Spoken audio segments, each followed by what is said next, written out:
कशी भरली कारली खाल्ली का, खाणारे पण खुश न खाणारे पण खुश।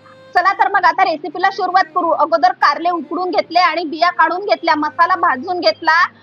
भाजलेला मसाला एका कढईमध्ये छान परतून घेतला, चिंचेचा फोड वगैरे आणि सुके मसाले घालून। आता त्याच कढईमध्ये जिरं मोहरी आणि मसाला छान परतून घेतला, चिंचेचा फोड पण घातला, चवीपुरतं मीठ पण घातलं आणि छान मसाला फ्राय करून घेतला छान गोळा होतपर्यंत। आणि हा मसाला कारल्यामध्ये भरला, एका धाग्याने कारले बांधून घेतले। आता हे कारले तळून काढले।